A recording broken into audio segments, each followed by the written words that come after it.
Anda kembali di Prime Time News. Pemirsa, duka masih dirasakan oleh warga desa Pasir Langu, Kecamatan Cisarua, Kabupaten Bandung Barat. Puluhan warga diduga masih tertimbun longsor, sementara lebih dari 30 jenazah korban longsor sudah ditemukan. Kita akan hadirkan faktanya kepada Anda, pemirsa, dan apa saja temuan yang sudah dihimpun oleh tim kami, baik yang berada di redaksi maupun yang berada di lapangan. Ini adalah memberikan gambaran kepada Anda bencana tanah longsor yang terjadi tepatnya di lereng Gunung Burangrang ya, di desa Pasir Langu, tepatnya di kampung Pasir Kuning dan Pasir Kuda. Ini sebagai gambaran, ini adalah puncak Gunung Burangrang dan ini adalah bagian lerengnya. Gunung Burangrang ini dikelilingi oleh beberapa jalur begitu yang bisa menuju ke puncak, dan ini adalah salah satunya yakni di kampung Pasir Langu yang kemarin merupakan lokasi terjadinya longsor. Dan ini adalah gambaran bagaimana lahan-lahan yang ada di sini ini sudah berubah menjadi kebun, baik itu kebun sayuran, kemudian juga ada kebun bunga di sini, sementara ini adalah permukiman atau perumahan warga. Terlihat di sini, ini yang ditutupi oleh plastik, ini adalah sistem pertanian kebun yang ada di sana.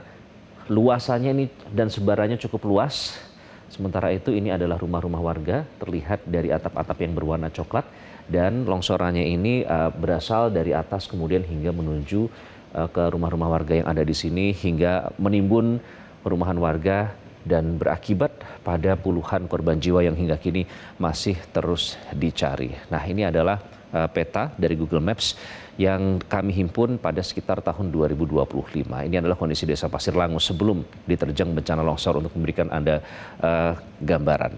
Nah, kemudian kita akan lihat sejauh mana proses evakuasi yang sudah dilakukan oleh pihak pemerintah daerah.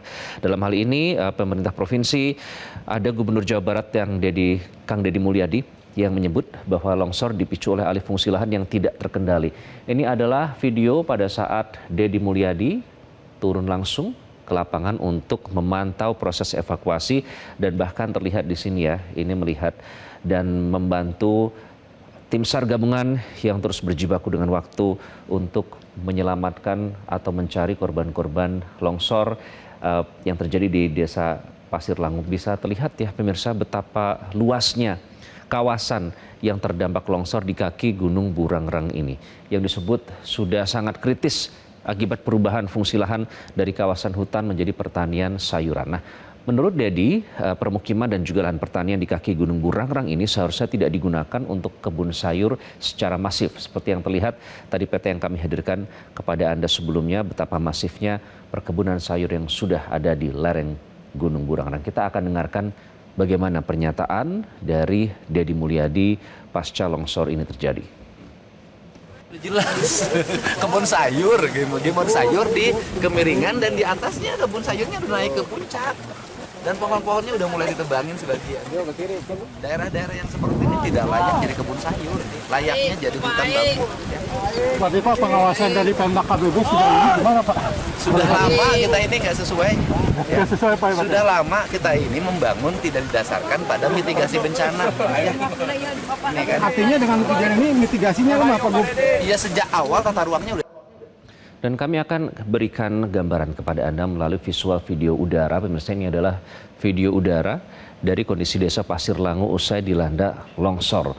Ini betapa luasnya sangat menyebar ya. Ini adalah lahan pertanian dari kebun sayur yang menggunakan plastik dengan sistem seperti ini, dan jumlahnya cukup banyak dan cukup masif berada di kaki Gunung Burangrang. Sementara ini adalah aliran, terlihat aliran sungai di sini dan hamparan ini tadinya adalah merupakan permukiman warga, dan longsor itu berasal dari atas sini, kemudian air dengan lumpur bercampur karena tidak ada yang menahan sehingga langsung menuju ke bawah sini hingga mengenai perumahan warga yang berada di situ, sehingga rumah itu seperti terlihat rata dengan tanah, dan hingga kini puluhan warga masih berada di bawah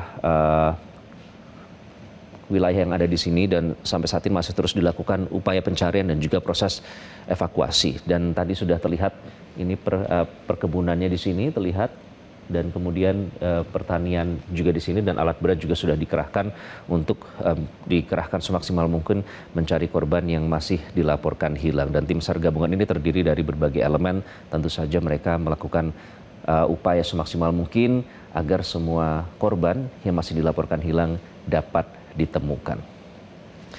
Dan pemirsa, memasuki hari keempat pencarian korban longsor di Desa Pasir Langu, Bandung Barat. Tim gabungan masih terus melakukan pencarian dan evakuasi korban. Pada Selasa pagi, tim kembali mengevakuasi ada 3 kantong jenazah. Pemirsa, total jumlah kantong jenazah yang berhasil dievakuasi mencapai 41 kantong jenazah. Puluhan korban sudah berhasil diidentifikasi oleh tim Disaster Victim Identification atau DVI, sementara 60 korban hingga kini masih dicari.